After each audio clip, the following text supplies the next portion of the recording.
What is going on, Crimson City?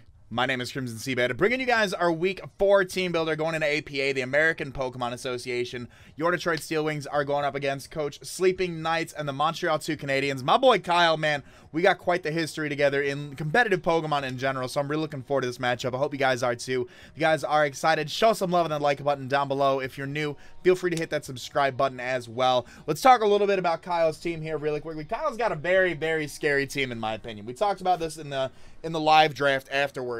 Kyle's team consists of, my monitor is a little out of the way, there we go, let me pull that in a little bit so I'm not squinting. Kyle's team consists of Necrozma, first overall, very powerful Pokemon, incredibly bulky. Prism Armor is like, or helps with the super effective hits and whatnot. It's like Solid Rock if I'm not mistaken. A lot of new utility with access to Move Tutors and Ultra Sun and Moon, so that's something to keep in mind. Manaphy, based on hundreds across the board. We've played Manaphy. You play a Manaphy in every league, so if you're a seasoned league player, you kind of know how to deal with Manaphy at this point. But in my opinion, still a very annoying Pokemon to deal with if you don't have strong Electric or strong Grass Stab. Based on hundreds across the board, Hydration prevents it from being in the rain. Obviously, status ailments don't affect it. Klefki. We've played a Klefki already. I feel like between all the leagues, we're playing a lot of these Pokemon similarly with each other. Klefki, Steel Fairy type, has the Prankster ability, can Magnetize, can set up screens, can set up hazards, all that good stuff. Nothing too overwhelming offensively, but it can toss around a few statuses. It can make it harder for my team to break through his. Dugtrio and Arena Trapper. Now that we see Dugtrio, things that prevent Manaphy from sweeping include bulky Steel types. Dugtrio traps those very, very easily. Very, very easily and takes care of those. Hits hard with Earthquake, good speed, base 120. Jolteon, a very fast electric type Pokemon, 130 base speed, tops out at I believe 200 level 50. Bolt Absorb ability makes it so it is an electric immunity in itself. Typically you see like a Specs or a Life Orb set. I've seen AV sets, I've seen Baton Pass sets. You know, Jolteon can also set Wishes too, if I'm not mistaken. Alolan Marowak, we've got a lot of experience with Alolan from WBE. Hits very hard. 3 awesome abilities in Curse Body, Rockhead, and Lightning Rod. Can set up Stealth Rocks, can Will-O-Wisp, all that good stuff. Cradilly, I really like, I've used a Cradilly before, but like, what does it do other than just like sets up rocks and clicks Toxic and Giga Drain? So, not too worried about that. Water immunity with the Storm Drain ability. Sneasel's a Pokemon I got to worry about. 115 speed. Dark and Ice Stab is really obnoxious. Does have priority in Fake Out and Ice Shard. Stab knockoffs always suck. Tyrantrum. Prepping for this thing is a nightmare. If he brings the right set on Tyrantrum, I lose, straight up. I lose absolutely just right out the gate, no questions asked. Tyrantrum is a monster. 121 base attack with a Rockhead head smash, just cut it out. Hitmonchan, nothing too overwhelming as a fighting type. Does have elemental punches, priority with Bullet Punch, Mach Punch, Fake Out also. It's a spinner, elemental punches, Drain Punch recovery. And then Mega Pidgeot, a very fast Pokemon with no guard, has setup with Workup, can also defog. It's really hard with Stab Hurricanes too, so it doesn't worry about the fact that I have Sand. He can still click Hurricane. So, some things to note on his team. Stealth Rockers on his team include Necrozma, Dugtrio, Alolan Marowak, Cradilly, and Tyrantrum. 5 Rock Setters, a Spike Setter in the form of Klefki, Rapid Spinner in the form of Hitmonchan, 2 Defoggers with Mega Pidgeot and Klefki, Heal Beller and Jolteon. No Aromatherapy users and no Healing Wish users. So that's something to note, is that if we can wear down his team, he can't bring them back. Only with Heal Beller on Jolteon and then Hydration on Manaphy can he actually, you know, take care of status ailments, stuff like that. So we're gonna talk a little bit about the team here really quickly. First off, I'm gonna move Bunker up. Bunker is my lead in this situation with no poison type on the team. Similarly to our GBA matchup against Coach Z, Toxic Spikes are going to be doing a lot of damage. If you don't have a grounded poison type in League format, man, Toxic Spikes can be really, really hazardous. So, this is the first week we're bringing, like, actually defensive Cloyster. Like, other weeks has been, like, pseudo defense, but we'll see. Leftovers ability, Bunker has the leftovers ability. Bunker has the item Leftovers with the skill link ability. T-Spikes, Rapidation. Hold on. T-Spikes, Rapid Spin, Liquidation, and Icicle Spear. Max HP, 24 defense with an Impish Nature, 180 special defense with 52 in speed. What does that mean, Chase? I will tell you. So max HP gives us a little bit of longevity. A little bit in defense does help out, especially with the Impish boost, giving us that extra 10% boost.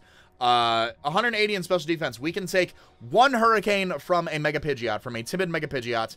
And Oko with Icicle Spear in return. 52 in speed is to outspeed uninvested Hitmonchan by 1. That's his only spinner, so being able to outspeed that thing and go for Liquidation, like 2-hit KO that thing with Liquidation, is going to be really, really nice, provided he's not a super bulky set.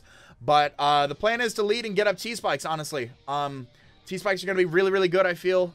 Being able to rapid spin away any hazards that do hinder our team. We're not too affected by hazards. It's just in case they do get a little bit out of hand with Klefki. And we've got something else to deal with that as well. So actually what I'm going to do is I'm going to move you right here, because we're going to talk about how to deal with Klefki. So Klefki, Fairy Steel type. Obviously, Aromatisse can't really touch it. But what I can do is go for Magic Coat on his spikes. So that way it does give us a little bit more spike damage there. Spike damage and compared with Toxic Spikes are going to be really wearing down his team. Spikes are going to be really nice for breaking sashes on things like Dugtrio, on things like Necrozma, on anything that could be a sash Pokemon. They're going to be really, really nice for that. Mega Pidgeot is the only Pokemon that avoids the spikes. Everything else takes the damage, which is really, really nice. Moonblast is good stab to have. His resists include Alolan Marowak and Klefki. So he needs to bring one of those, otherwise Fairy Spam just kind of keeps going. Wish Protect. Wish passing is always good. We've seen Aromatisse being able to be a really, really good bulky fairy type. It's kind of 3 attacks plus a niche move to have, but it's becoming a really, really good glue to the team that I really enjoy. With this spread, so this was built to live a +1. So if Tyranitar comes in and he's a Jolly Banded set, I live 1 Head Smash and I return Oko with Moonblast. If he sets up with Dragon Dance one time, kills something, this comes in, lives 1 Head Smash from full, and I Oko with Moonblast in return. So that's very, very nice. The rest in Special Defense just kind of help with Manaphy a little bit. Good pivot for Jolteon just in case. Goes for a Shadow Ball, HP Ice, things like that. Mega Pidgeot, we can protect and kind of wear down a Hurricane or two, get a little bit leftovers, recovery back, and kind of play from there. But that's what this thing is for, kind of helping for the gosh diggity darn Tyranitar. That's the thing. And since we're talking all about our hazard set, we're just going to talk about our defensive core before we go into our offensive core. Hella is making her debut week 4, Mega Tyranitar. She'll have the Unnerve ability beforehand. Stealth Rock, Roar, Rock Slide, and Crunch. 236 in HP, 20 in attack, 252 in defense with an Adamant nature. This helps us secure some more 2-hit KOs on Mons later with our offensive core with things like Rock Slide and Crunch. Dual Stab is something his team does not deal well with. If it takes a Rock type move, it does not take a Dark type move. If it takes a Dark type move, it does not take a Rock type move. Things like that. Being able to phase things out. So if we can get T-Spikes up with Cloyster, if we can bounce back a Spike or 2 with Cabaret, and if we can set up Rocks with Hella here, we can roar those around, phase them out, kind of wear down his team for our offensive core to come in and just run shop, which is what I'm looking forward to. Wish Passing with Aromatisse is going to be very nice for this thing.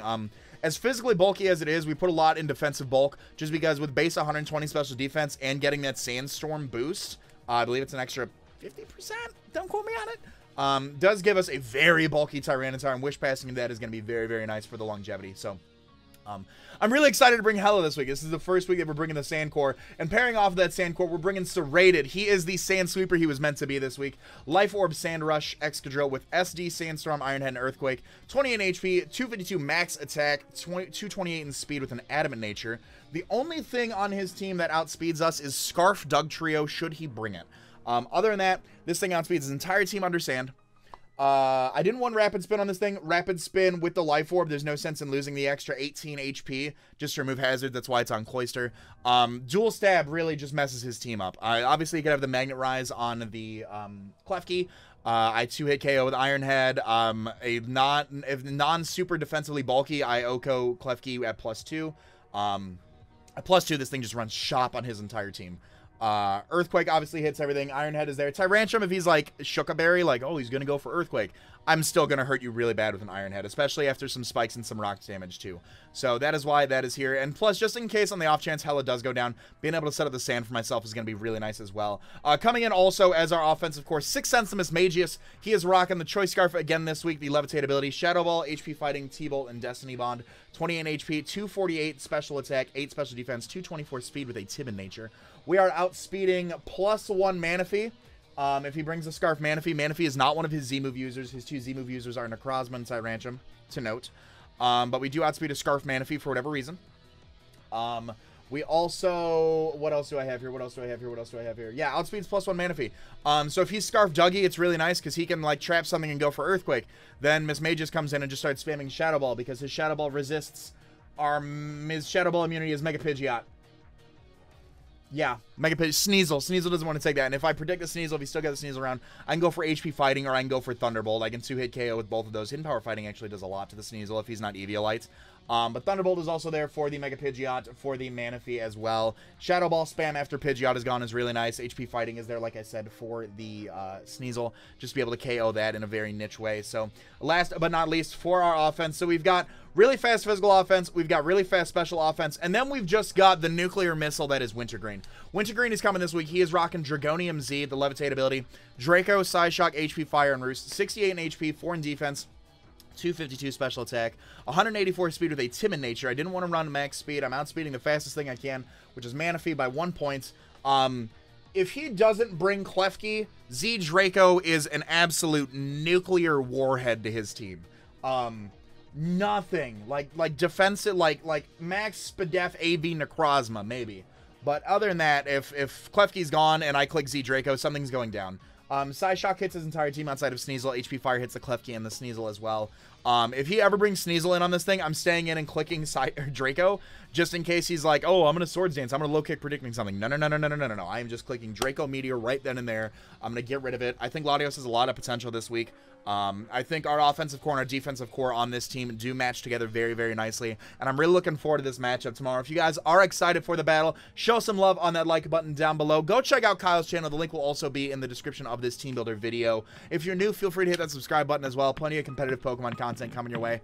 All that being said, I want to remind you guys to be great and do great. I'm going to let this outro bang. I'm going to talk to you all soon. Later.